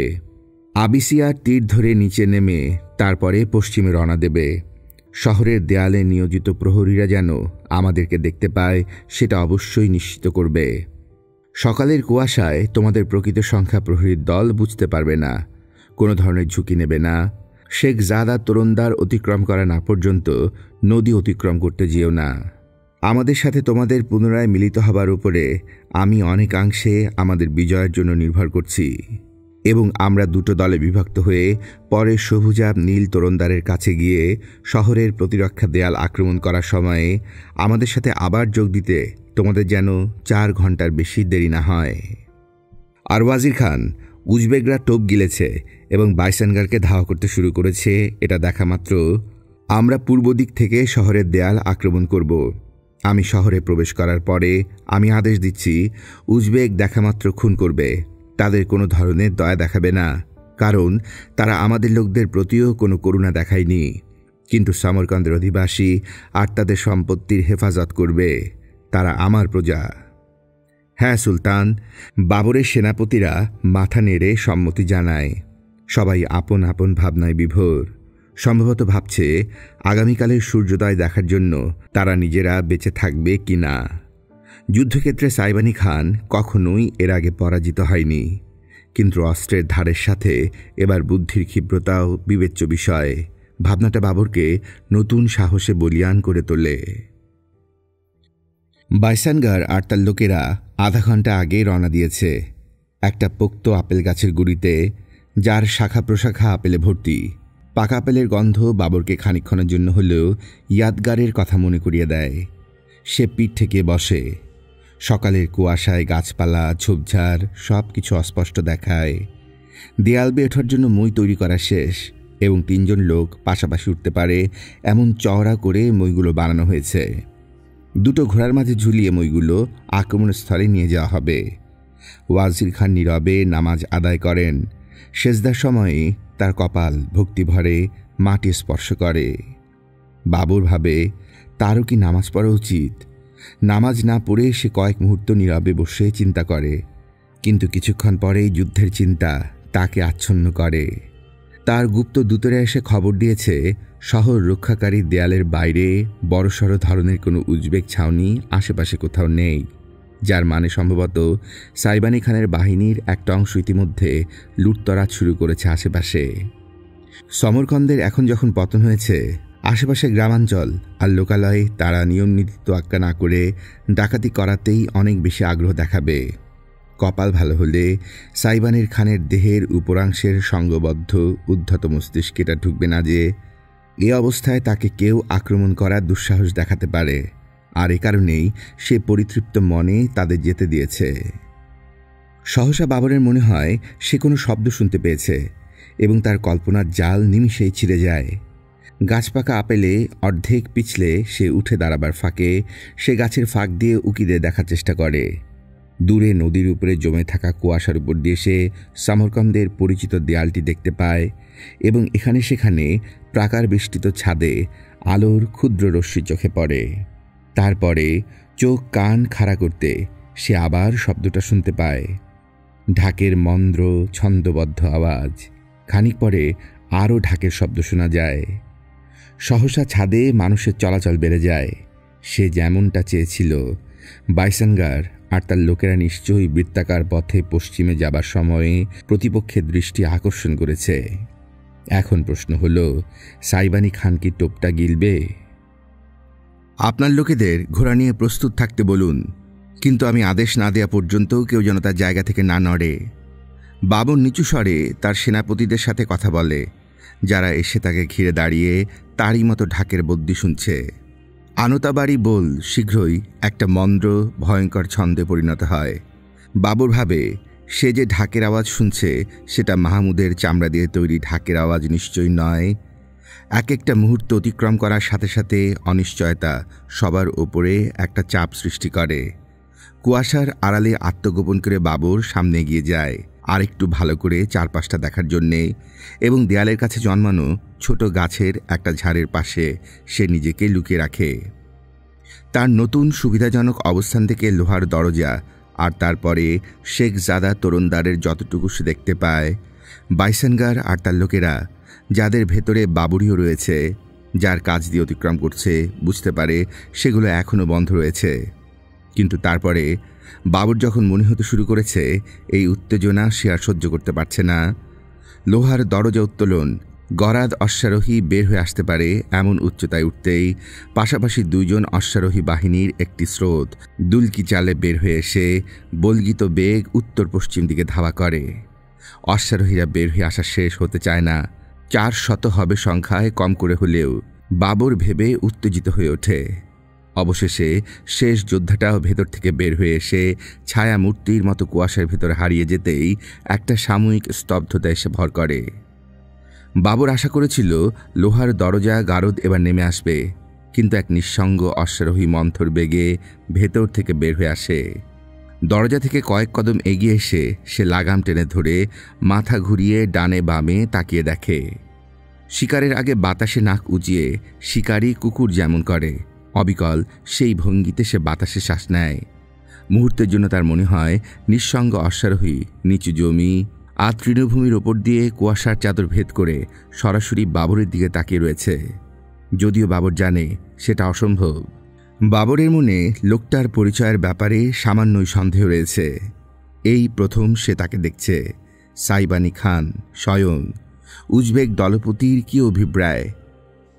অবশেষে নিঃসঙ্গ অশ্বারোহী তার হাত উঁচু করে।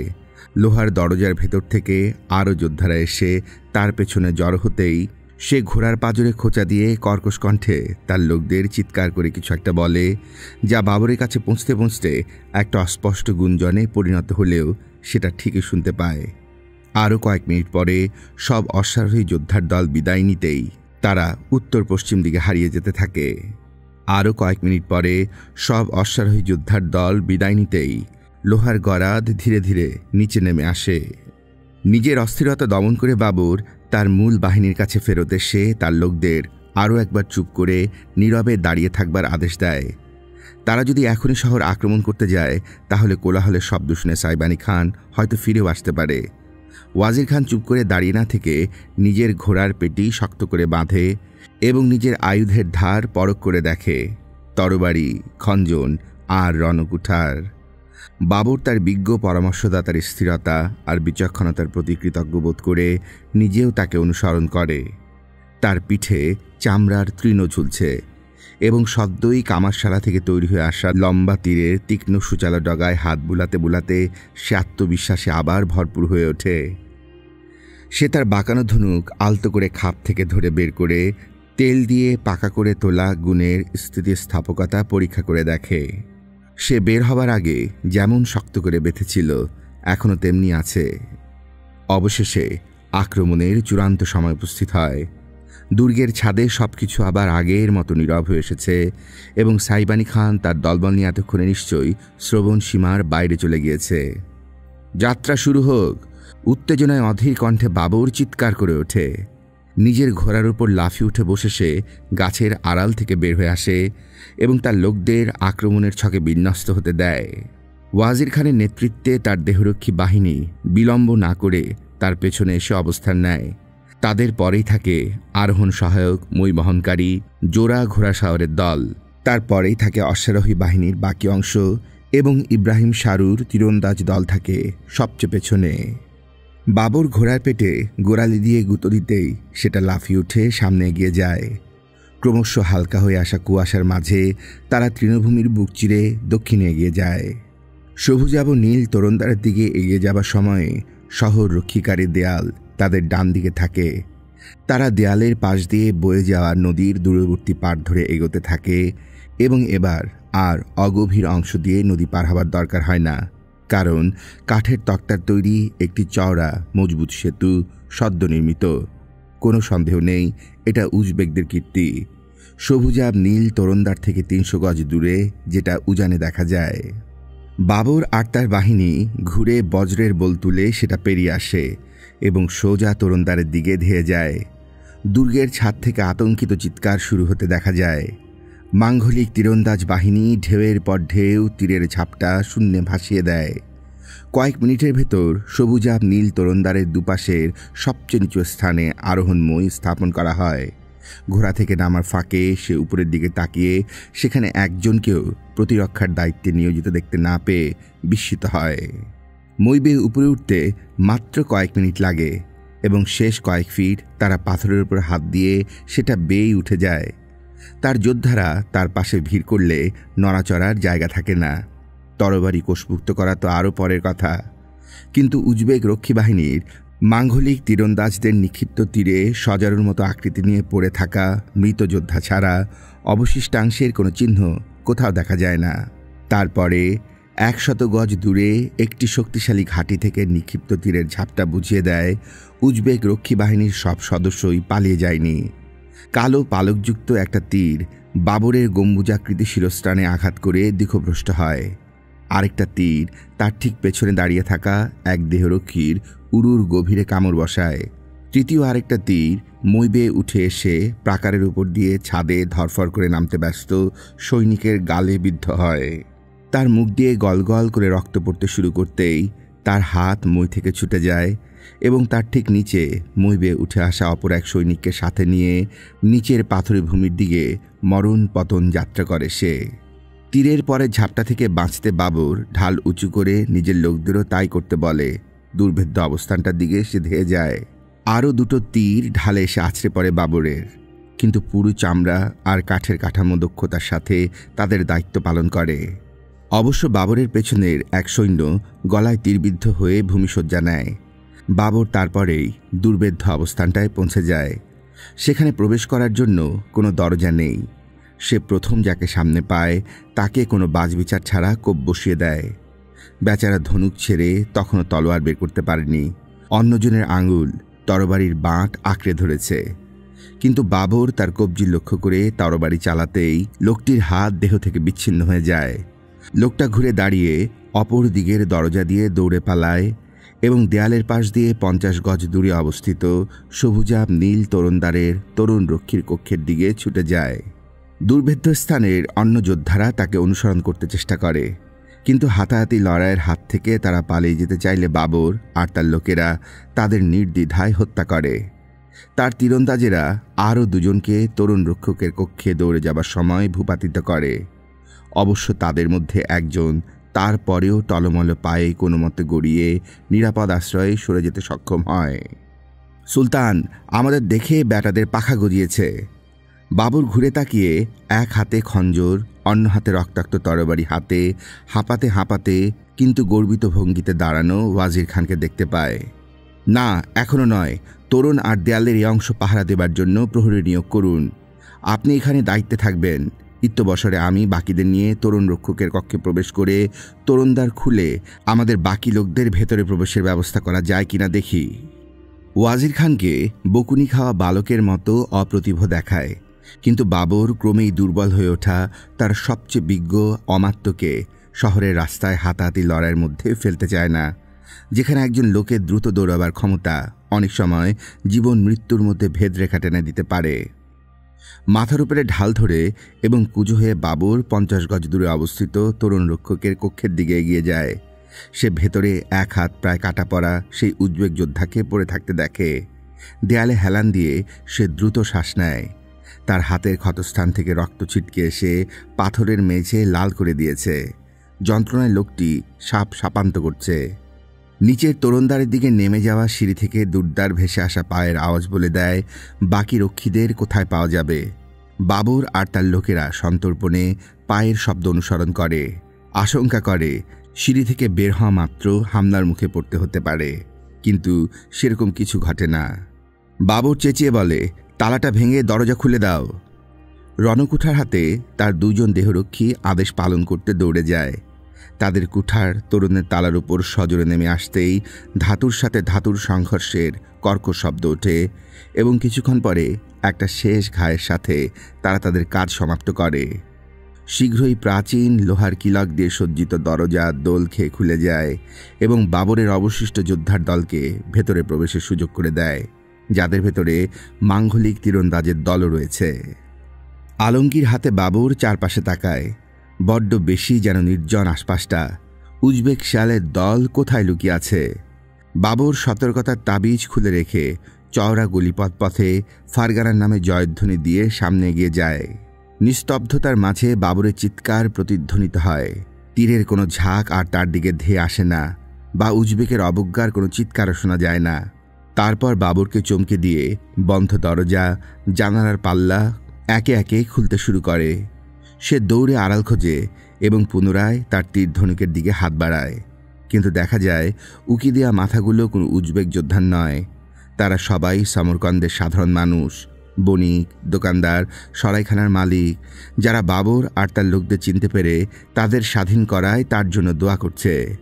শীঘ্রই তারা পিলপিল করে বাইরের গলিতে বেরিয়ে আসতে শুরু করে। খুশিতে সবার প্রায় পাগল হবার দশা। জলদি জলদি এদিকে, একটা অপরিচিত লোক চিৎকার করে বলে। আমি উজবেক বদমাশকে এদিকে পালাতে দেখেছি।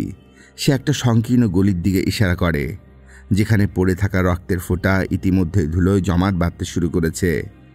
ব্যাপারটা দেখার জন্য বাবর তার কিছু লোককে বলার আগেই দুজন সাধারণ নাগরিক, তাদের একজনকে দেখে মনে হয় কসাই হবে, অন্যজন গাট্টা গোট্টা, তারের মতো পাকানো শরীর, যার নাকের পাশে জরুল রয়েছে, গলির ভেতরে দৌড়ে প্রবেশ করে।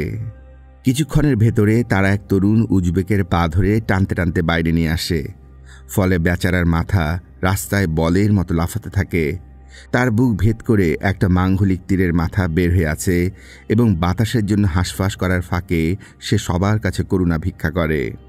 বাবর কিছু বলার আগেই কষায়ের মতো দেখতে লোকটা একটা চাকু বের করে ছেলেটার কণ্ঠনালী থেকে কান পর্যন্ত কেটে ফাঁক করে দেয়। তাজা রক্ত ছিটকে তার পায়ের নাগরা ভিজিয়ে দিতেই তার চেহারা খুশিতে বাগবাগ করতে থাকে। চারপাশে সবাই হাতের কাছে যে যা পাচ্ছে তাই নিয়ে নিজেদের যুদ্ধের জন্য সজ্জিত করে। পাথরের টুকরো, কামারের হাতুড়ি, খড় তোলার কাঁটা লাগানো দণ্ড। বাবর আর তার সৈন্যদের সাথে তারা দৌড়াতে শুরু করলে তাদের জলজল করতে থাকা চোখের দৃষ্টি দেখে বাবরের বুনো কুকুরের কথা মনে পড়ে যায়। গলি থেকে গলিতে তারা উজবেকদের খুঁজতে থাকে। তাদের তীব্র ঘৃণা এত বেশি, তারা এত অপমান সহ্য করেছে যে মৃত কোনো উজবেককে দেখতে পেলে তাকেও নির্বিচারে চাকু দিয়ে কোপাতে থাকে। দেয়ালের কাছে যারা আহত হয়েছিল তারা বেশি দূর পালাতে পারেনি। শহরে প্রতিরোধের মাত্রা অনেক অল্প, প্রায় নেই বললে চলে। উজবেকরা নিশ্চয়ই তার আগে পালিয়ে গেছে। রেজিস্তান চত্বরে পৌঁছে বাবর সেখানে সাময়িক যাত্রাবিরতি ঘোষণা করে। উজবেকরা সম্ভবত ভেবেছে যে সে আসলেই অনেক বড় বাহিনী নিয়ে আক্রমণ করেছে, অথবা পুরো বিষয়টাই বাবরের জন্য একটা ফাঁদ, যেটা উজবেকরা পেতে রেখেছে। সামনেই কোথাও তারা উৎপেতে আছে। বাবর তার সেনাপতিদের সাথে একটা সংক্ষিপ্ত আলোচনায় বসে এবং তারপরে সৈন্যদের সাবধানে শহরের উত্তর, পূর্ব আর পশ্চিমে পাঠায়। আসলে কি ব্যাপারটা সে দেখতে চায়। ভোরের সূর্য এতক্ষণে মধ্য সকালের আলোয় সমাসীন এবং নির্মেঘ উজ্জ্বল আকাশের নিচে আরও বেশি বেশি লোক এসে চত্বরে হাজির হয়। সবাই খাবার নিয়ে এসেছে, রুটি, শুকনো ফল, এমনকি সুরাভর্তি মশক, যা বাবরের লোকদের নেবার জন্য তারা জোরাজুরি করছে। তার চারপাশে উত্তেজিত সব কণ্ঠস্বরের একটা কোলাহল ধীরে ধীরে দানা বেঁধে ওঠে। চরম বিশৃঙ্খলা। উজবেকরা যদি শক্তি সঞ্চয় করে পাল্টা আক্রমণ করে তাহলে কি হবে?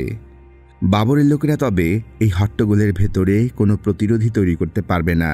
বাবর তার দেহরক্ষীদের আদেশ দেয় শহরের জনগণকে একটু দূরে সরিয়ে দেওয়ার জন্য। দেহরক্ষীর দল বর্ষা নিয়ে একটি বেষ্টনী তৈরি করে কাঁধে কাঁধ মিলিয়ে চারপাশে চাপ দিতে শুরু করে এবং ধীরে ধীরে সাফল্যের সাথে বিশৃঙ্খল জনতাকে ঠেলে সরিয়ে দিতে সক্ষম হয় এবং চত্বরে প্রবেশ আর বহির্গমনের গলি ভিড়মুক্ত করে। এই বেশ হয়েছে, বাবর বলে। আমি চাই আশেপাশের এইসব ভবনগুলো ভালো করে তল্লাশি করা হোক, আর চত্বরের চারপাশের প্রতিটা কৌশলগত স্থানে প্রহরী নিয়োগ করা হোক। বাবর মনে মনে ভাবে, উজবেক তীরন্দাজের দল হয়তো এতক্ষণে চত্বরের চারপাশে সব প্রাসাদ, মসজিদ আর মাদ্রাসার মিনার, নীল টালি শোভিত গম্বুজের সুবিধাজনক স্থানে অবস্থান নিয়ে সুযোগের অপেক্ষা করছে। সুলতান! ঘামে ভেজা চওড়া মুখের এক তরুণ সৈন্য বাবরের কুনুয়ের কাছে দাঁড়িয়েছিল। তার কণ্ঠস্বর শুনে মনে হয় সে এতক্ষণ দৌড়ে এসেছে। বাবর বলে, কি হয়েছে? সুলতান, সাইবানি খানের সাথে যোগ দেওয়ার আশায় উজবেকদের একটা বিশাল সংখ্যা শেখজাদার তরুণ দিয়ে উত্তর দিকে পালিয়ে যাওয়ার চেষ্টা করছে। তারা বের হবার চেষ্টা করলেই আমাদের তীরন্দাজ বাহিনী তাদের লক্ষ্য করে তীর ছুঁড়ে মারছে। অবশ্য স্থানীয় লোকজন লোহার দরজার প্রহরীর কক্ষে কিছু উজবেককে আটকাতে সক্ষম হয়েছে। বাবর বলে, চমৎকার! আমরা আমাদের শত্রুর শেষ নিশানাও এই শহর থেকে বিতাড়িত করব এবং সাইবানি খান ফিরে আসার আগেই শহর রক্ষাকারী দেয়াল পাহারা দেওয়ার ব্যবস্থা করব। বাবর তার ঘোড়া নিয়ে আসতে বলে এবং দেহরক্ষীর দল নিয়ে লোহা দরজার দিকে এগিয়ে যায়। তৈমুরের মসজিদের চমৎকার নীল গম্বুজ আলোয় চকচক করে, কিন্তু তার পেছনে সে কুণ্ডুলি আকারের ধোঁয়া উঠতে দেখে এবং চিৎকারের আওয়াজ শুনতে পায়। লোহা দরজার দিকে এগিয়ে যেতেই সে প্রহরীর কক্ষের ছাদ ভেদ করে বের হয়ে আসা আগুনের শিখা দেখতে পায়। সেখানে চিৎকার করছে ভেতরে আটকে পড়া উজবেক রক্ষীর দল।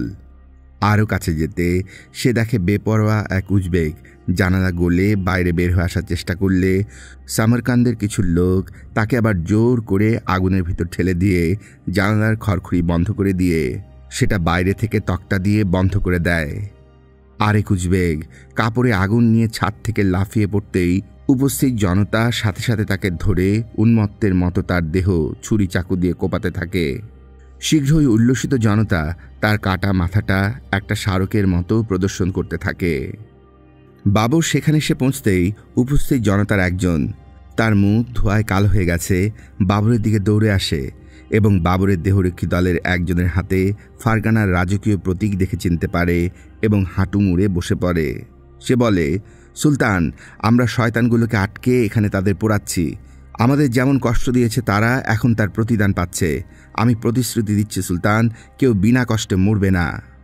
বাহাবার জন্য বাবরের দিকে তাকিয়ে থাকা লোকটার চোখে কেবল রক্ত লোলুপতা খেলা করতে থাকে, কিন্তু মানুষের মাংস পোড়ার মিষ্টি গন্ধে বাবরের গা গুলি উঠলে কোনো কথা না বলে সে হাত নেড়ে তাকে যেতে বলে। প্রজ্বলিত প্রহরী কক্ষের দিক থেকে বাবর মুখ ফিরিয়ে নেয়। ইতোমধ্যেই ভেতরে বন্দি উজবেকদের যন্ত্রণাকৃষ্ট চিৎকারের মাত্রা কমে এসেছে। সে রেজিস্তান চত্বরের দিকে ধীরে ধীরে ফেরত চলে। সমরকন্দ বোধহয় সে আবার ফেরত পেল, কিন্তু যত দ্রুত আর অনায়াসে শহরটার পতন হলো সেটা তার কেন যেন বিশ্বাস করতে কষ্ট হয়। সামনে থেকে ঘোড়ার ধাবমান খুরের শব্দ ভেসে আসে এবং একটা পরিচিত মুখ সে দেখতে পায়। বাইসানগার আর তার সহযোদ্ধাদের ভেতরে সে বাবুরিকেও দেখতে পায়। সমরকন্দের সুলতান মির্জা বাবরের জয় হোক! বাইসানগার গলার সর্বশক্তি দিয়ে জয়ধ্বনি দেয় এবং বাকি লোকেরা তার সাথে গলা মেলায়। বাবর হাত উঁচু করে তাদের অভিবাদনের জবাব দেয় এবং ধীরে ধীরে সামনে এগিয়ে যায়। সব কিছু তার কাছে কেমন যেন স্বপ্নের মতো মনে হয়। তার উৎফুল্ল হবার কথা, কিন্তু কেমন এক অদ্ভুত বিচ্ছিন্নতা তার মাঝে ভর করে। সহসা ভাববার জন্য সময় আর নির্জনতা তার পরম কাম্য বলে মনে হয়। সেই রাতে কোকসরাইতে বাবর তার খিদমতগারকে কাগজ আর কলম নিয়ে আসার জন্য প্রথম নির্দেশ দেয়। খিদমতগার যখন জানতে চায় মুন্সিকেও ডেকে আনবে কি না, বাবর মাথা নেড়ে নিষেধ করে। বাবর কোনো একটা সিদ্ধান্তে পৌঁছেছে। সে এখন ১৯ বছরের পূর্ণবয়স্ক এক পুরুষ এবং চাঞ্চল্যকর ঈর্ষণীয় সাফল্য সে অর্জন করেছে। আজ থেকে সে রোজ নামচা লিখবে, যেখানে সে কেবল তার হৃদয়ের কথাই লিপিবদ্ধ করবে। সেই কেবল জানবে রোজ নামচায় কি লেখা আছে। দোয়াতদানিতে কলমের নিব ডুবিয়ে এক মুহূর্ত ভেবে নিয়ে সে লিখতে শুরু করে। প্রথমে লেখনির গতি মন্থর থাকে, কিন্তু ধীরে ধীরে আবেগের উৎসমুখে বাত খুলে তার লেখার গতি বৃদ্ধি পায়। যুগ যুগ ধরে সমরকন্দ তৈমুরের বংশধরেরা শাসন করে এসেছে, তারপরে উজবেকেরা। আমাদের সভ্য দুনিয়ার বাইরে মানবতার প্রান্তে বসবাসকারী এক বহিরাগত শত্রু। এটা দখল করে একে বিধ্বস্ত করে। এখন আল্লাহ তাআলার কৃপায় আমাদের হাতছাড়া হওয়া এই শহরটা আবার আমাদের হাতে ফেরত এসেছে। সমৃদ্ধ সমরকান্দ আবার আমার হয়েছে। কথাগুলো লিখে একটা গভীর শ্বাস নিয়ে সে ফু দিয়ে মোমবাতি নিভিয়ে দেয় এবং লেখনী নামিয়ে রাখে। সেদিন বিছানায় গিয়ে শোয়ার প্রায় সাথে সাথেই বাবর গভীর ঘুমে তলিয়ে যায়।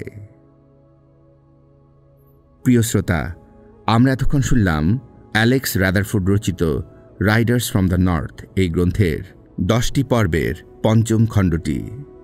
সম্রাট জহিরুদ্দিন মোহাম্মদ বাবরের নিজ হাতে রচিত আত্মকাহিনীটি আমাদের সেই সব বই অডিও বুক চ্যানেলেই প্রচারিত হবে। বাবরের নিজ হাতে লিখিত আত্মকথন শোনার জন্যই আপনাদের আমন্ত্রণ জানাচ্ছি। পরবর্তী 6ষ্ঠ পর্বেও আপনাদের আমন্ত্রণ।